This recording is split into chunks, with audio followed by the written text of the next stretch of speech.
Another thing in isolation that I do to keep easy is cook. And I'm not going to show you guys a cooking video. I think I've done a lot of those. But you guys know from about 2 or 3 videos in the past, I've been trying to perfect pepper sauce and homemade pepper sauce. And I think I finally have it. And it's not really to do with ingredients. It's more to do with method. Let me explain. I usually try to use a blender because all the videos I look up on YouTube, people use a blender to put all the pepper, all the cilantro and everything and garlic inside of a blender and they blend it together and make the pepper sauce. But I don't know if there's something wrong with my blender. When I put stuff in, the only way it could blend is if I keep adding more liquid. And I would add more and more cider vinegar and whatnot to make sure that the blend happens. That led to 2 things. One, it became way too acidic and it burned my stomach. And secondly, the pepper sauce itself was too liquidy, where the pepper stuff would float on top and then you'd have the liquid underneath.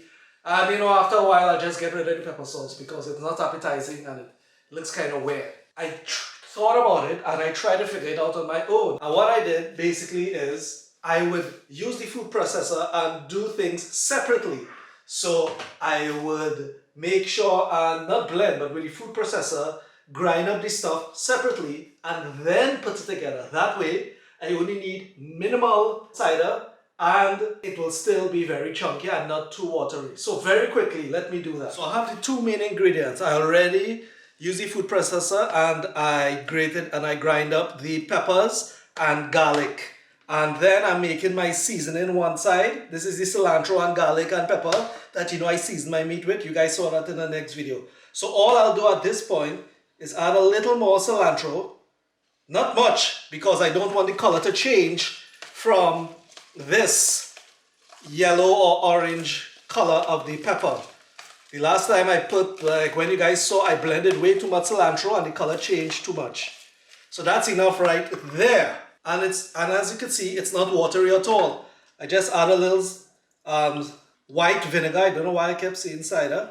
And this is really just for preservative. And again, not much, because I like the pepper sauce chunky. I mix it up, and as you can see, it's still not too watery. The one thing I don't have is the lemons. For some reason in Jamaica, there is no lemon. And what I'll do at this point is add all the other little ingredients. For a little more color, some nice little chili powder, red chili powder. That's good. Some black pepper. Of course, we need salt. Must get salt in there. And very important, and again, this helps with color, is mustard. It gives it a nice tangy flavor. And a little secret I've learned is, although you're going for pepper and savory, a little sugar also helps bring out the flavor a little more. I don't have ginger, but I have ginger powder. Some ginger powder. Alright. And we mix this up. And there you have it. This is the pepper sauce. As you can see, the color is way better and it tastes really good. I just taste a little bit. It is very, very hot.